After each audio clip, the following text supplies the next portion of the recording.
하나님 나라의 승리 방정식이란 제목으로 말씀을 증거합니다. 우리는 지난 전교인 수련회를 통해서 이 항공 모함인 이 물된동산 수림교회의 성령의 기름 부으심이 풍성하게 부어져서 이 놀라운 변화가 사람들 가운데 일어나는 것을 경험했습니다. 이 놀라운 은혜를 간직하고 싶어서 온 가족이 함께 말씀을 읽고 기도하는 삶을 산다고 그런 이야기를 저한테 하신 분도 계십니다. 또 이 전교인 수련회를 통해서 교회 전체의 비전을 제대로 이해하고 그 비전에 자신의 삶을 맞추어 살아가기를 원하는 그런 성도님들도 많이 생겼습니다. 참 감사하고 기쁜 일입니다. 그런 가운데 제가 이번 주에 좀 많은 성도님들을 신방하게 되었습니다. 그러면서 제 마음속에 다가온 하나님께서 공동체를 인도하시는 방향을 깨달은 것이 있었습니다. 그것은 항공 모함인 교회의 성령의 기름 부으심을 계속 유지하면서 전투함과 구축함인 성도들의 삶의 현장에 실제적인 하나님의 임재와 기름 부으심이 더 깊이 동시에 이루어져야 한다는 것을 깨달았습니다. 그래야 하나님 나라의 거대한 비전이 우리 교회와 성도님들의 삶을 통해서 동시적으로 이루어질 수 있다는 것이죠. 그렇다면 좀 고민하고 생각해 봐야 할 것이 있는데, 우리 성도님들 한 사람 한 사람의 삶 속에 어떻게 더 깊은 성령의 기름 부으심을 가져올 수 있게 해야 하는가? 이런 질문을 한 주간 던지면서 묵상했습니다. 그것은 지난 금요 심야 기도회 때 구원의 절기를 통해서 말씀드린 두 가지입니다. 하나는 실제적으로 구체적으로 자아의 죽음을 선포하면서 계속적으로 회개하는 삶을 사는 거예요. 그죠? 우리 성도님들 한 사람 한 사람이 삶에 진짜 기름 부으심이 오기를 원한다면 우리가 삶의 현실 속에서 혈기 부리고 분노를 짜증내고 인간적으로 살았던 모든 삶의 태도와 모습 가운데 주님의 임재를 인식하는 거예요. 자꾸 인식하면서 자아를 자꾸 십자가에 못 박아가는 삶이 되어야 한다는 거죠.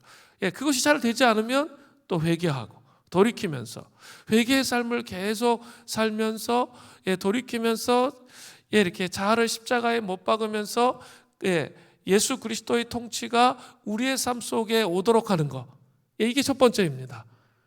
어떻게 하면 실제적으로 읽은 말씀과 기도한 삶을 통해서 드러난 여러 가지 하나님께서 말씀하시는 것들을 이루기 위해서 우리가 십자가에 우리의 자아를 못 박는 것이 무엇인지 날마다 씨름을 하셔야 되면서 회개해야 되는 것이죠. 그리고 두 번째로 말씀드린 게 있어요. 자아를 십자가에 못 박는 삶을 끊임없이 살고 있어요. 그리고 또 회개하는 삶을 살고 있어요. 그래도 열려지지 않는 부분이 있다고 그랬어요. 그 열려지지 않는 우리의 삶을 이렇게 가로막고 있는 그 부분에 대해서는 뭘 해야 된다고 그랬죠? 영적 전투를 해야 되는 거죠.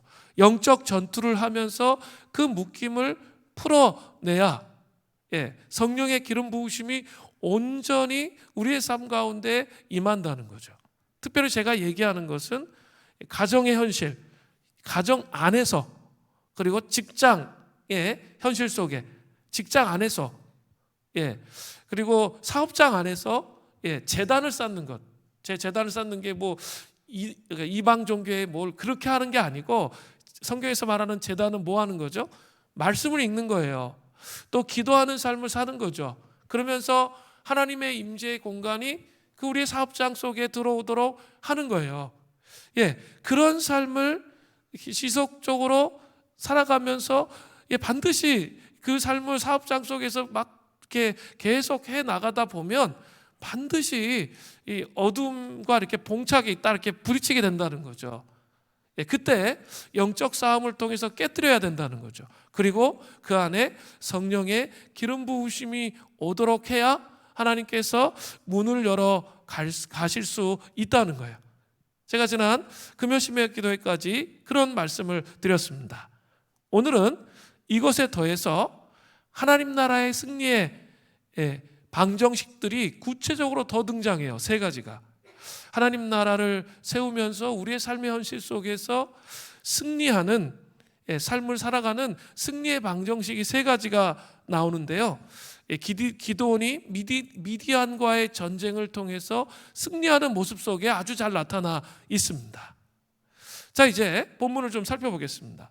지난주 강해 사사기 6장을 보게 되면 기드온은 자상이 정말 좋지가 않았어요.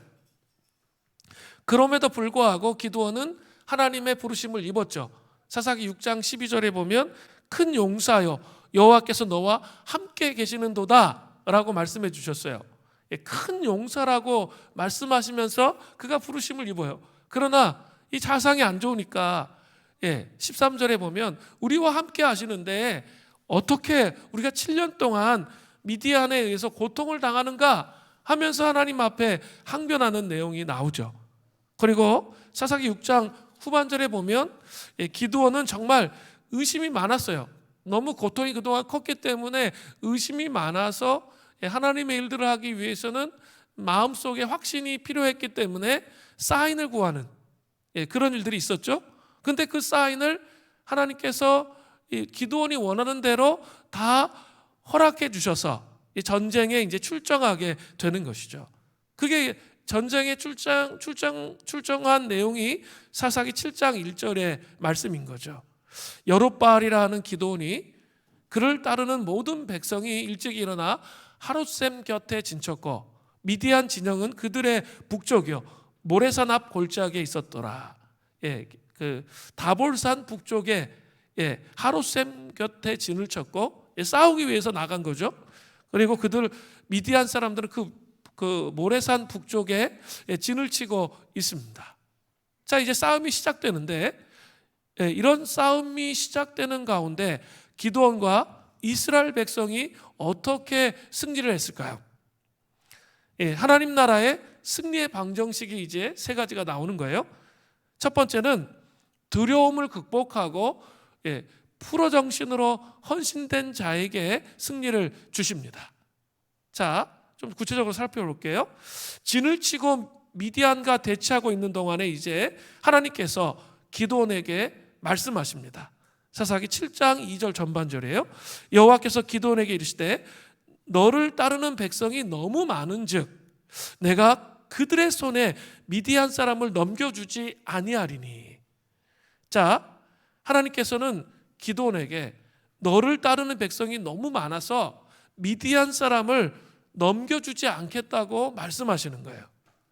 전쟁에 나가서 하나님의 음성을 듣고 이제 전쟁을 막 시작하려는 순간에 얼마나 황당했겠습니까? 미디안 사람을 넘겨주시지 않겠다는 거예요. 왜 하나님은 이스라엘 백성에게 미디안 사람을 넘겨주시지 않겠다고 말씀하셨을까요? 사사기 7장 2절 후반절에 곧바로 따라오고 있죠. 그 이유는 이는 이스라엘이 나를 거슬러 스스로 자랑하기를 내 손이 나를 구원하였다 할까 함이니라. 자, 3절에 보면 이스라엘 군대 수가 몇 명이에요? 총 32,000명이에요. 32,000명이고 12절에 보면 미디안 사람들은 메뚜기 떼와 같은 많은 수였어요. 외신 같은 데 보면 메뚜기들이 막 떼를 지어 다니면서 뭐 이파리를 다 싹쓸이하는 그런 장면들 보신 적 있죠? 그 너무나 많은 메뚜기 떼들이라는 거죠. 또 기동성을 위해서 준비됐던 낙타가 바다에 모래알 만큼 많아. 그러니까 엄청나게 숫자가 많은 거죠. 자, 이러한 상황인데도 이스라엘 백성들이 승리를 하나님께 돌리기보다는 자신의 힘으로 구원할 수 있다고 생각할 가능성이 있었기 때문에 하나님께서는 아예 그 가능성의 싹을 잘라버리시는 거예요. 그래서 이제 이스라엘 군대의 인원을 정말 말도 안 되는 인원으로 감축시키시는 일을 시작하시는 거죠. 바로 300명으로 줄이시는 거예요. 300명으로. 이 인원으로 죽었다 깨어나도 그 바다의 모래알 같은 낙타, 그리고 메뚜기 떼 같은 미디안 사람을 이길 수 없죠. 어떻게 300명으로 이깁니까? 죽었다 깨어나도 승리할 수 없게 만드셨어요. 정말 하나님의 기적이 있어야 승리할 수 있는 인원입니다. 하나님의 군대의 감축을 통해서 창조적 소수 300명만 하나님의 위대한 승리를 경험할 수 있도록 하셨다는 거죠. 창조적 소수의 사람이 되어서 하나님의 새 역사를 창조하시는 그런 주인공이 되시기를 간절히 바랍니다. 인내로 나아가면 또 이 물된 농산 수림교회 성도님들 한 사람 한 사람을 창조적 소수로 부르셨어요. 그래서 하나님 나라의 위대한 승리를 경험할 수 있도록 그렇게 허락하시기를 원하신다는 거죠. 근데 그 300명 이 창조적 소수 안에 들어가려면 뭐가 필요해요? 이제 공개적인 테스트가 시작되는 거예요. 두 가지가 이제 시작되고 있습니다. 1차 공개 테스트를 보겠습니다. 사사기 7장 3절에요. 이제 너는 백성에게 외쳐 이르기를 누구든지 두려워 떠는 자는 길라산을 떠나 돌아가라 하라 하시니 이에 돌아간 백성이 22,000명이요 남은 자가 10,000명이었더라. 자, 1차 공개 테스트를 하나님께서 이제 기드온에게 말씀하셨는데 공개 테스트의 내용은 뭡니까? 하나님의 전쟁에 나아가는 것이 두려운 사람은 돌아가라는 거예요. 1차 테스트는 바로 두려움이었어요. 두려움. 32,000명 가운데 두려움을 가진 자가 몇 명이었어요? 22,000명이에요. 그러니까 3분의 2 이상이 다 아웃이야. 그들은 1차 테스트를 통해서 탈락한 거죠. 하나님께서 주시는 승리의 삶을 경험하는데 가장 큰 장애물이 되는 것이 바로 이 큰 두려움이에요. 이 큰 두려움이라는 것이죠. 두려움이라는 것은 왜 오는 것일까요? 어떨 때 두려움이 느끼게 될까요? 두려움이라는 것은 무엇입니까? 한 문장으로 설명해 보자면 두려움은 내면에 지탱하는 어떤 것이 무너져 내릴 때 느끼는 감정이에요. 그죠? 두려움이라는 게 내면에 지탱하고 있는 어떤 게 무너져 내리면 그때 두려움을 느끼는 것이죠. 사람에게는 자아를 지탱하고 있는 의지나 열정 이런 것이 있습니다. 그런데 지속적인 실패나 부담감, 좌절, 거절감 등에 의해 이러한 것이 무너질 때가 있다는 것이죠. 이때 매우 심한 두려움을 느끼게 되는 것이죠. 결국 두려워하는 마음은 안정감과 관계가 있죠. 안정감. 안정을 위협받거나 안정감을 잃어버리는 순간 갖게 되는 게 두려움이에요. 그러므로 두려워하는 마음을 갖게 되는 것은 과거에 이런 경험들을 많이 했기 때문에, 부정적 경험들을 많이 했기 때문에 두려움이 오는 거죠. 안정감이 없으니까 그 두려움이 온다는 거죠. 사사기 6장을 보면 이스라엘 백성들은 미디안 사람으로부터 아주 극심한 고통을 받았죠. 이스라엘 백성들이 파종할 때가 되면 귀신같이 올라와서 먹을 수 있는 모든 것을 다 싹쓸어 갔습니다. 그 일을 무려 7년 동안 당하다 보니까 이스라엘 백성들 사이에는 미디안 사람 하면 이미 마음속에 트라우마가 작동하는 거예요. 그래서 깊은 두려움이 자기의 마음속에 올라오는 것이죠. 그 두려움은 믿음으로 하나님을 바라봄을 통해서만 극복되는 거예요. 그죠? 그 예수 그리스도의 보혈이라는 게 뭡니까? 우리 안에 과거의 부정적인 트라우마들이 있어서 두려움들이 우리를 압도하려고 할 때 우리 예수 그리스도의 보혈을 우리의 내면 속에서 임재의 공간이 점점점 넓혀지게 하면서 그 믿음으로 예수 그리스도의 보혈을 바라보면서 이 주님께서 우리를 씻어주시고 정결케 되게 하셔서 하나님을 계속 믿음으로 바라볼 수 있는 힘을 주는 것, 그게 바로 이 믿음이죠. 이 믿음은 어때요? 그냥 진공 상태에 딱 생기는 것이 아니라 이 과거의 부정적인 이 트라우마와 또 그런 것들이 내 안에 올라와서 두려움으로 이끌어 가려고 할 때 주님을 계속 십자가를 묵상하고 주님의 안정감을 묵상함을 통해서 믿음으로 바라보는 그 싸움을 싸울 때만이 마음속에 새겨지는 것이죠. 그러나 32,000명 중에 22,000명이 이스라엘 22,000명의 이스라엘 백성들은 그렇게 하지 않았습니다. 두려움을 통해서 뒤로 물러갔다는 거죠. 이러한 두려움이 완전히 우리를 장악해 버리면 패배주의적인 삶에 익숙한 감정이 올라옵니다. 그 감정이 어떤 걸까요? 두려움이 우리를 완전히 장악했어. 이렇게 십자가를 계속 묵상함으로 주님을 믿음으로 계속 바라보면서 이 트라우마를 극복하면서 결국 승리로 나가야 되는데 그렇게 하지 못했단 말이에요. 그러면 우리 마음속에 뭐가 들어올까요? 지나친 걱정이 들어오는 거죠. 염려, 걱정, 근심. 하나님께서 우리를 지키신다는, 십자가가 우리를 지키신다는 안정감이 없으니까 그런 것들이 계속 지나치게 걱정으로 들어오는 거죠. 지나친 걱정이 들어오면 어때요? 잠을 못 자게 돼요. 잠을 못 자게 되고 창조적인 생각을 할 수 없게 돼요. 그래서 성령의 기름 부으시는 전략 이런 게 생각이 안 돼요. 그래서 염려와 근심은 하나님 앞에 커다란 죄가 되는 것이죠. 그거의 기반은 뭐라고요? 하나님이 아니라 두려움이란 말이에요. 삶에 대한 두려움, 안정감이 없는 두려움이기 때문에 죄가 되는 것이죠. 그것을 그 마음속에 있는 이 두려움의 마음들을 깨뜨려서 진정한 안정감이 되시는 하나님 앞에 자기를 맡기는 이 여정이 반드시 필요하다라는 것이죠. 두 번째는 고립과 책임 전가예요. 두려워하는 마음의 소유자는 성격이 강한 사람이나 자기한테 심하게 이야기하는 사람들은 어때요? 피해 다닙니다. 그런 사람들을 멀리하고 그런 분위기의 장소에 가려고도 하지 않습니다. 그러면 스스로 고립되게 되고 편협한 생각 속에 갇히게 돼요. 그러니까 사실이 아닌데 자기가 다 만들어내는 거죠. 고립되고 편협한 생각 속에 갇히게 되는 것이죠. 특별히 이 팬데믹의 3년 동안 이 많은 사람들이 이렇게 더불어 있지 못하다 보니까 이런 상황들이 더 강화되어 버려서 심각한 고립 속에 또 편협한 생각 속에 갇혀 있는 주변의 사람들이 정말 많은 것들을 보게 됩니다. 그거의 기반은 뭐라고요? 바로 두려움이에요. 안정감이 없기 때문에 오는 것이죠.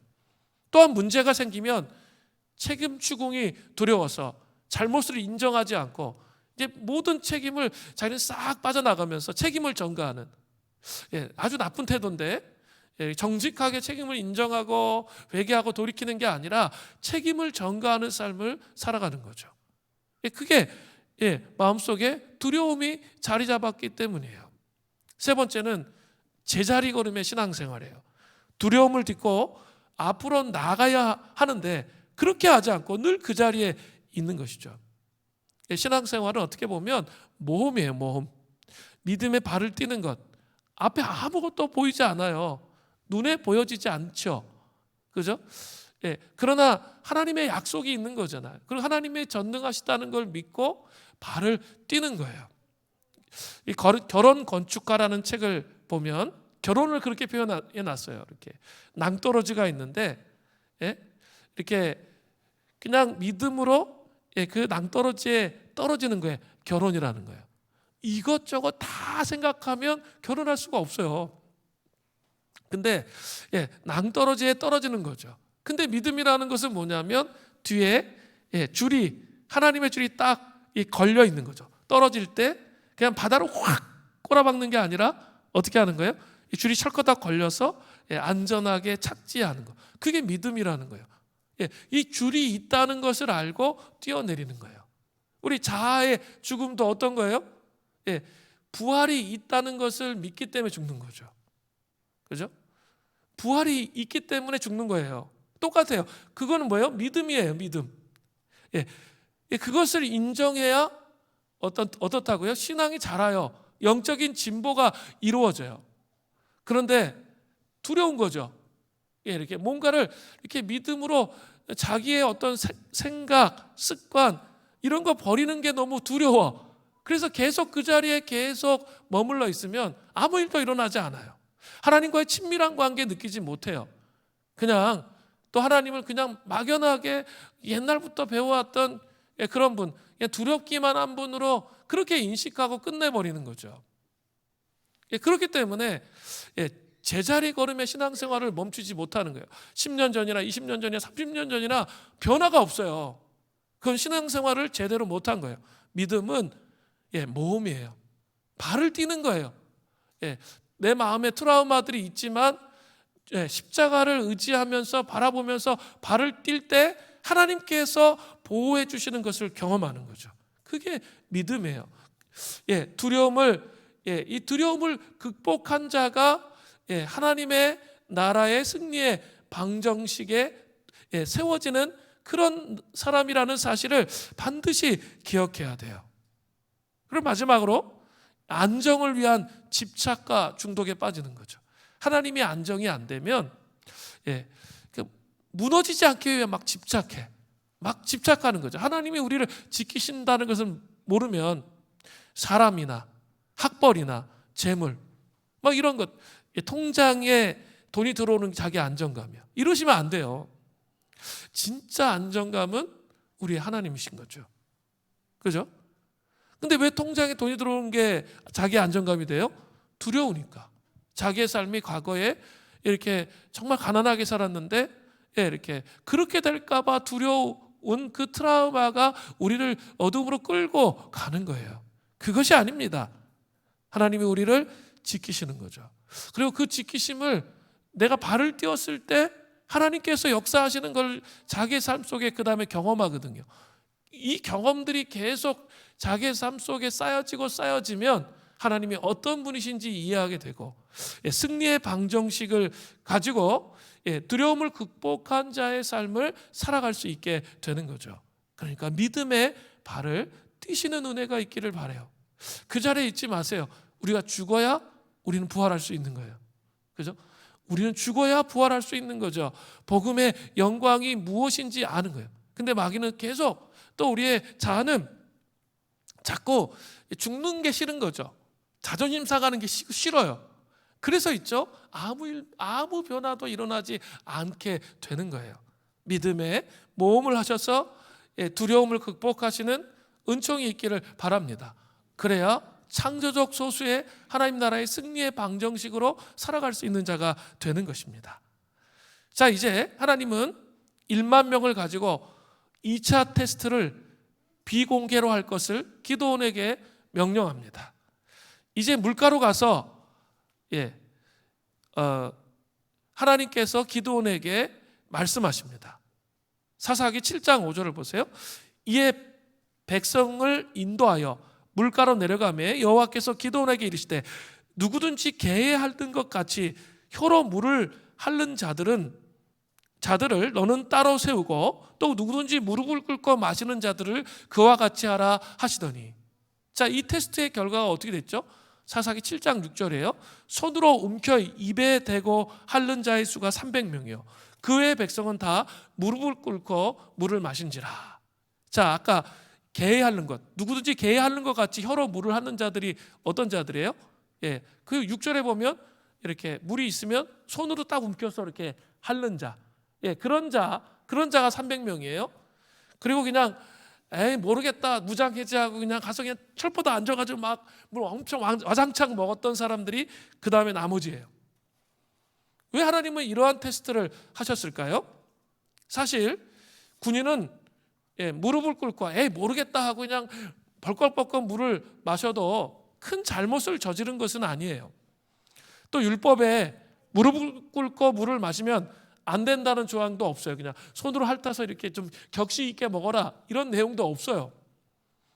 그러나 성경학자들은 이 일을 두고 군인으로서 충분한 경계 자세를 취하지 않았기 때문에 선발되지 않았다고 그렇게 해석합니다. 군인은 아무리 목이 말라도 군인으로서의 의식이 있어야 되는 거죠.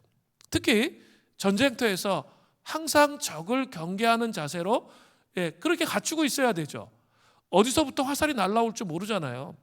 그렇기 때문에 아무 생각 없이 무릎을 꿇고 그냥 앉아가지고 벌컥벌컥 마시면 안 되고 어때요?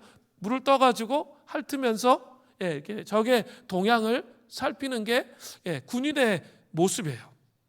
제가 예를 들어 보겠어요. 축구 경기의 전반이 끝났어요.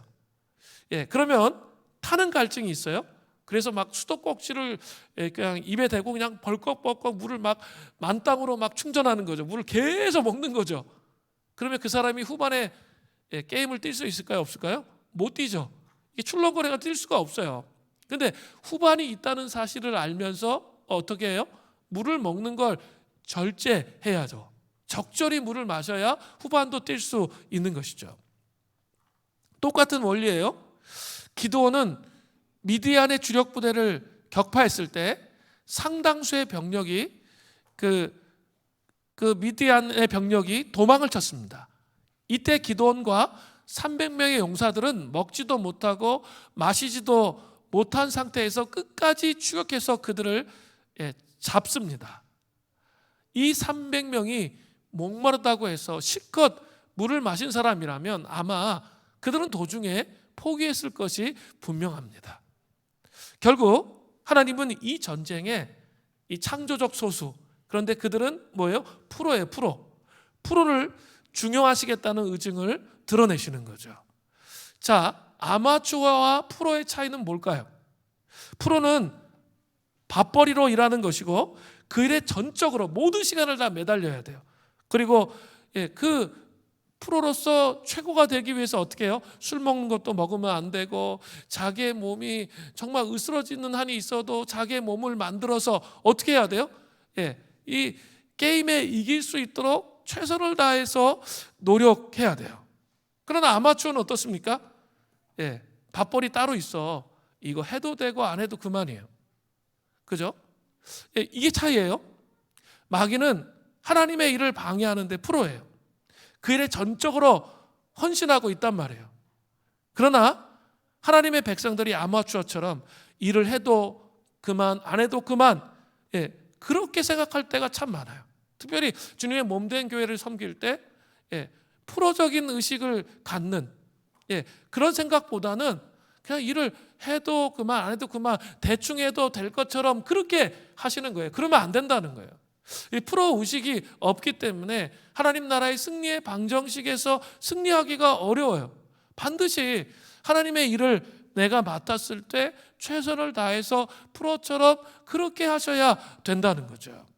하나님은 하나님의 백성이 옳다고 판단한 하나님의 백성이 옳다고 판단된 일에 군소리 없이 끝까지 프로처럼 자신을 절제하며 헌신하기를 원하세요. 누가 그렇게 할 수 있습니까? 자기 욕망을 절제할 수 있는 사람이 그럴 수 있는 거죠. 그래서 우리가 또 영성훈련 중에 금식훈련도 하는 거죠. 그 자기의 욕망을 절제할 수 있는 사람이 그런 거예요. 당장 목이 말라도 물을 많이 마시면 몸이 둔해진다는 것을 알고 손으로 물을 떠서 입만 축일 줄 아는 사람들을 하나님께서 사용하시는 거예요. 이게 되게 중요해요. 디모데후서 2장 4절을 보세요. 병사로 복무하는 자는 자기 생활에 얽매이는 자가 하나도 없나니 이는 병사로 모집한 자를 기쁘게 하려 함이라.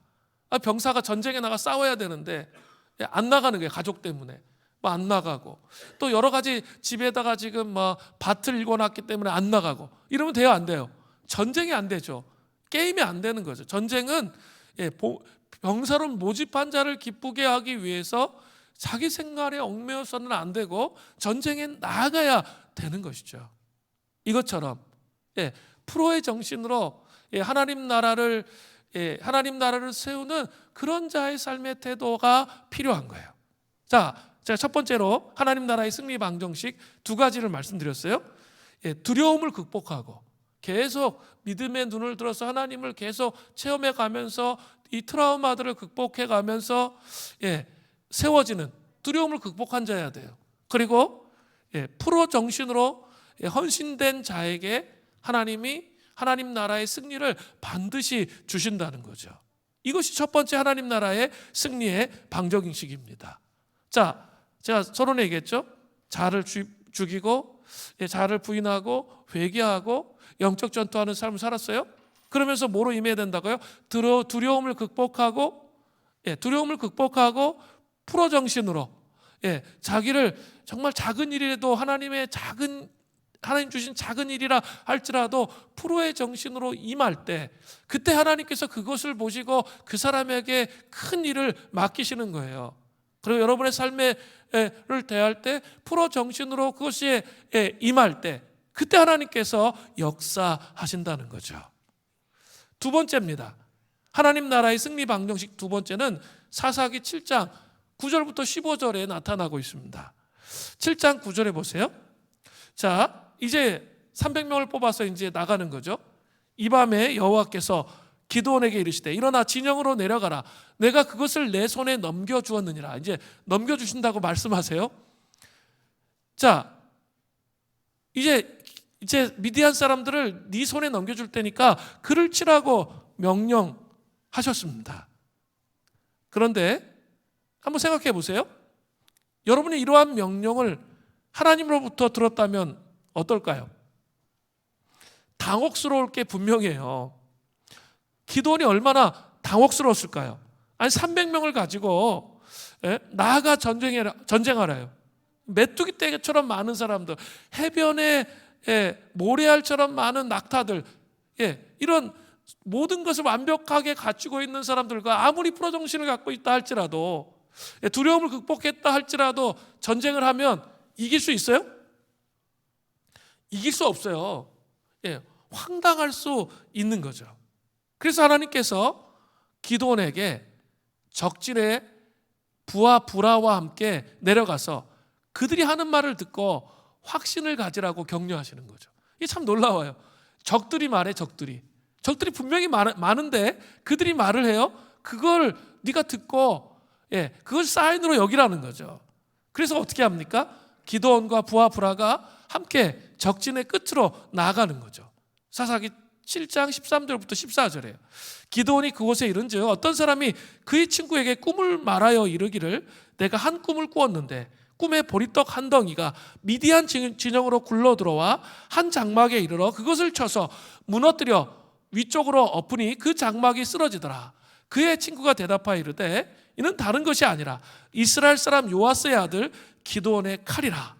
하나님이 미디안과 그의 모든 진영을 그의 손에 넘겨주셨느니라 하더라. 이거 누가 얘기하는 거예요? 미디안 사람들, 적의 초병들 있죠. 밤에 보초 서는 사람들이 하는 말을 듣는 거죠. 이 너무나 놀라운 말을 적의 이불을 통해서 듣는 거예요. 그들은 한 사람은 꿈을 꿨어요. 그리고 한 사람은 꿈의梦을 하는 거예요. 미디안 진에 보리떡 한 덩이가 굴러 들어와서 장막이 무너졌다고 말하는 거예요. 미디안 진에 보리떡 한 덩어리가 들어왔어요. 장막을 무너뜨렸어요. 그런데 보리떡은 당시에 가장 빈곤한 사람들이 보리로 만들어 먹었던 떡이에요. 그리고 이게 맛이 너무나 없었기 때문에 사람들이 먹지 못할 정도의 떡이었어요. 그래서 종종 동물의 사료로 쓰였던 그런 떡이 보리떡입니다. 자, 별 볼 일 없는 기드온의 모습을 상징하는 거죠. 기드온의 아버지의 이름은 뭐죠? 요아스. 요아스의 이름이 뭐라 그랬죠? 김고통 씨 아들이에요. 김고통 씨 아들. 그는 사사기 6장에서 보면 이 요아스가 도대체 뭐 하는 사람이었습니까? 요아스는 집에다가 바알의 제단을 만들어 놓고 동네 사람들을 바알을 섬기게 했던 그런 사람이에요. 그래서 돈벌이 했던 사람이에요. 그런 집의 아들 기드온. 정말 자상이 완전히 쭈그러져 있고 무너져 있던 기드온. 미디안 사람들이 무서워가지고 포도주 틀에서 밀을 타작하는, 요만큼의 밀을 타작하기 위해서 숨어가지고 그냥 목숨을 부지하기 위해서 그냥 위축돼서 그냥 그저 그렇게 우상을 섬기면서 섬기는 집에서 살았던 그 사람이 누구예요? 바로 기드온이잖아요. 그 사람이 어때요? 그 사람의 인생은 그냥 보리떡과 같은 것이죠. 하나님께서 초병의 꿈 해몽에서 기드온이 어떻게 되었다고 말씀하시는 거예요? 보리떡이 기드온의 칼이 되었다고 말씀하시는 거예요. 날카롭게 적의 머리를 베어버리고 승리를 가져올 수 있는 칼, 여호와 하나님의 승리의 칼, 큰 용사 기드온, 미디안 사람들의 모든 군대를 파해버릴 수 있는 기드온의 칼이라고 그 초병이, 적의 초병들이 해석하고 있는 거예요. 놀랍지 않아요? 정말 이 땅에서 정말 가장 밑바닥에 있고 쓰잘데기 없고 의미 없는 삶인 것 같은 보리떡과 같은 기드온이 하나님의 손에 딱 들려줬어요. 그러니까 보리떡으로 남아있지 않아요. 어떻게 됩니까? 여호와의 칼이 되는 거죠. 기드온이 칼이 되는 거예요. 칼이 돼서 그 적들을 완전히 물리치는 하나님의 위대한 사람, 하나님 나라의 승리의 방정식에서 승리할 수 있는 그런 사람으로 하나님께서 세우셨다는 거예요. 이게 중요해요. 엘리자베스 퀴블러 로스는 이런 멋진 말을 했어요. 우리가 아는 가장 아름다운 사람들은 패배를 알고 또 고통을 알며 또 몸부림을 알고 상실을 알고 나락에서 빠져나오는 길을 찾은 사람들입니다. 그 사람들이 진짜 아름다운 사람들이라는 거예요. 그들은 어때요? 감사할 줄 알아요. 하나님께 감사할 줄 알고요. 또 민감해요. 다른 사람에게 민감해요. 또 삶에 대한 깊은 통찰과 이해를 가지고 있습니다. 그래서 그들에게는 긍휼과 온화함과 깊은 사람의 관심이 가득하다는 거죠. 아름다운 사람은 저절로 만들어지지 않습니다. 이게 중요해요.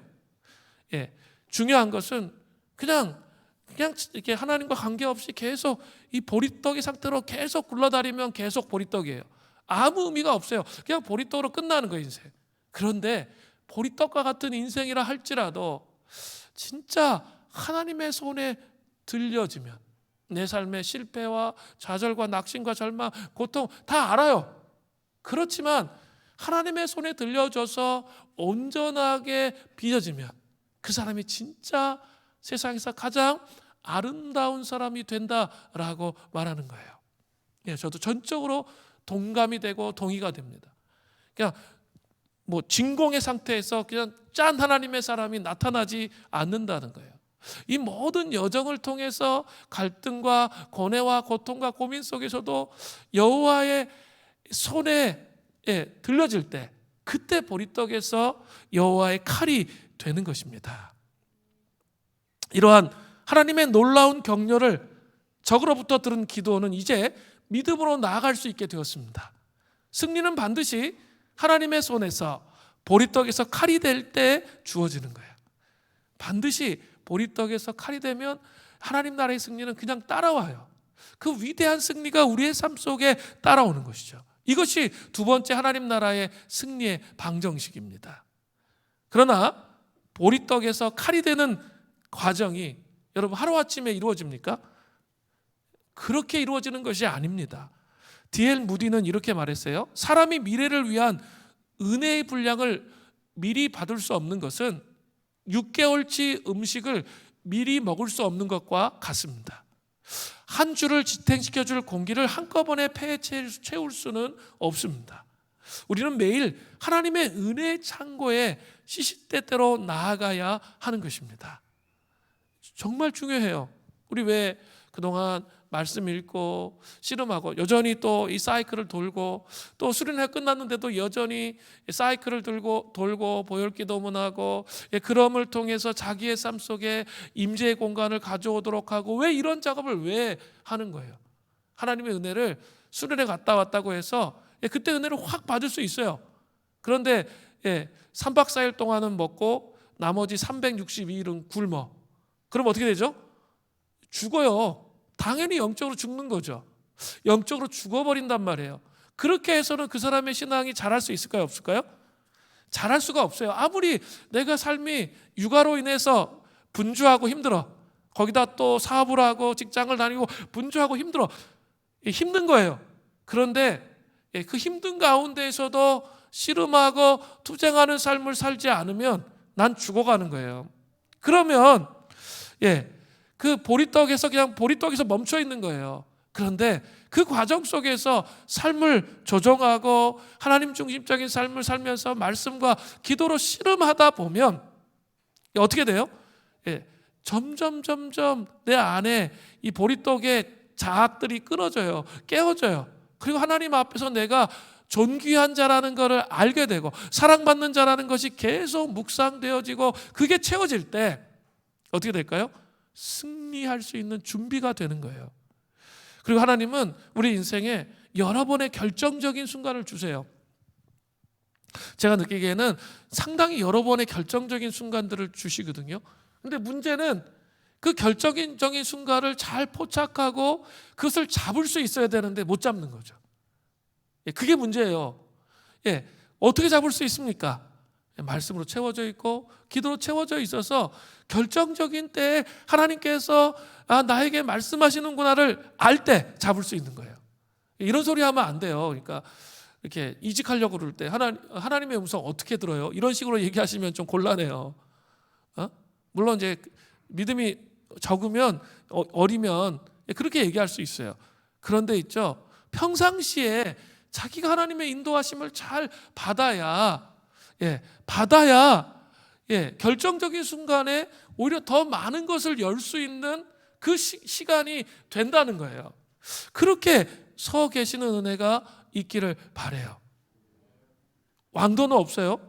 이런 씨름을 하는데 이 길이 맞았구나를 언제 느껴요? 결정적인 순간에 느끼는 거예요. 결정적인 순간에 하나님께서 나의 삶을 보릿독에서 칼이 되도록, 여호와의 칼이 되도록 그렇게 이끄시는구나를 깨닫는 거죠. 그러면서 감사하게 돼요. 자, 그런 은혜가 있기를 바랍니다. 이제 세 번째로 하나님 나라의 승리 방정식 세 번째는 전략과 믿음으로 나아가게 하심을 통해서 승리를 얻게 하세요. 이제 기도는 그 와중에 나름대로 최선을 다해 전략을 짜요. 하나님으로부터 하나님이 주시는 통찰로 전략을 짜는 거죠. 기도원의 전략이 뭡니까? 사사기 7장 16절부터 18절이에요. 300명을 세대 300명을 세 부대로 나눴다는 거예요. 100명씩 나누고 각 손에 나팔과 빙 항아리를 들리고 항아리 안에는 횃불을 감추게 하고 그들에게 이르되 너희는 나만 보고 내가 하는 대로 하되 내가 그 진영 근처에 이르러서 내가 하는 대로 너희도 그리하여 나와 나를 따르는 자가 다 나팔을 불거든 너희가 모든 진영 사면에서 나팔을 불어 이르기를 여호와를 위하라 기도원을 위하라 하라 하니라. 자, 기도원이 전략을 짜요. 300명을 100명씩 나누었어요. 그리고 칼과 방패를 들고 나가라 이렇게 명령하지 않았어요. 오늘 본문을 보세요. 그러면 100점 배패예요. 그죠? 숫자가 안 돼. 일단은 칼을 가지고 나가라고 명령한 것이 아니라 준비물을 준비하라는 거죠. 나팔, 빈 항아리, 그 다음에 항아리 속에 횃불. 이 세 가지를 준비시킵니다. 기도원의 전략은 나름대로 치밀했습니다. 300명으로서 할 수 있는 최선의 전략을 하나님으로부터 받았어요. 믿음으로 나간다고 해서 무대뽀로 덤비면 반드시 큰 실패와 절망을 경험하게 됩니다. 그건 전략이 아니에요. 그 실패를 경험하게 됩니다. 하나님이 주시는 전략으로 움직여야 돼요. 제가 늘 말씀을 드리죠. 이 자기의 생각을 깨뜨리고 자기 감정을 깨뜨리고 말씀을 읽다 보면 성령께서 조명해 주시는 하나님이 주시는 전략이 있어요. 그 전략으로 움직이면 성공할 수 있어요. 물론 전략을 세웠다 하더라도 하나님이 도와주시지 않으면 그 전략은 아무 소용이 없겠죠. 전략을 세우는 게 우리의 삶에 이 앞첫 제가 서론에 얘기했던 영적 전투를 통해서 그 묶임들을 풀어가면서 우리 안에 우리의 삶에 전략을 세우는 게 아주 중요해요. 자, 300명의 용사가 가지고 있던 이 전략적 무기를 한번 살펴볼게요. 첫 번째 뭐가 있었다 그랬죠? 나팔입니다. 나팔은 전쟁을 선포하거나 군사를 소집할 때 사용되었습니다. 기드온이 군대를 소집할 때 한 개의 양각 나팔을 불었어요. 그리고 여호수아 6장 6절을 보면 여리고를 정복할 때 7개의 양각 나팔을 불었어요. 훨씬 더 많은 병력들을 위해서 7개의 양각 나팔을 불었습니다. 그런데 오늘은 무려 300개의 양각 나팔을 마련한 거예요. 엄청난 규모의 공격 부대가 미디안을 급습하는 것처럼 위장한 거죠. 자, 두 번째는 뭡니까? 항아리예요. 항아리는 물을 깃거나 양식을 담는 데 사용하는 거예요. 그런 토기 그릇이죠. 이것은 횃불을 감추는 데 사용했죠. 그리고 그것을 깨트리는 소리를 통해서 많은 사람들이 움직이는 것처럼 위장했죠. 야간이잖아요. 야간에 기습을 하잖아요. 그러니까 항아리 깨는 소리 내면 많은 사람들이 막 움직이는 것처럼 보이잖아요. 그렇게 위장을 했던 것이죠.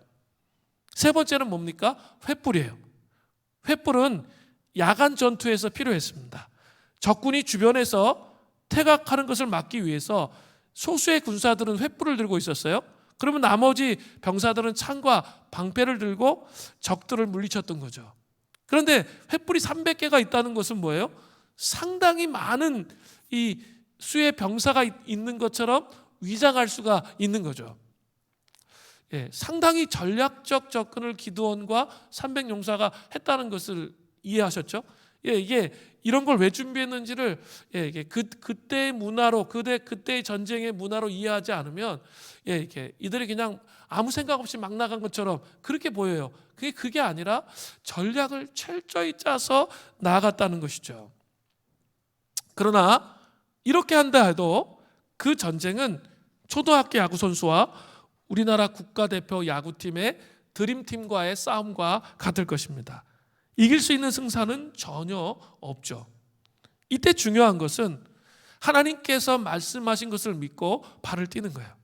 전략을 잘 짰어요. 하나님 주시는 전략으로.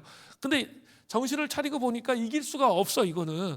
이런 생각이 들잖아요. 그런데 그걸 붙잡는 게 아니라 뭐 한다고요? 하나님의 말씀을, 하나님이 말씀하신 말씀을 붙잡는 거예요. 그리고 뭘 해야 된다고요?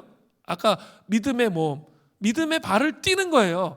믿음의 발을 뛰어야 되는 거죠. 기도는 이 전략대로 이경 초에 실행에 옮겼어요. 자정 무렵에 19절에 보면 자정 무렵인데 그것을 옮기죠.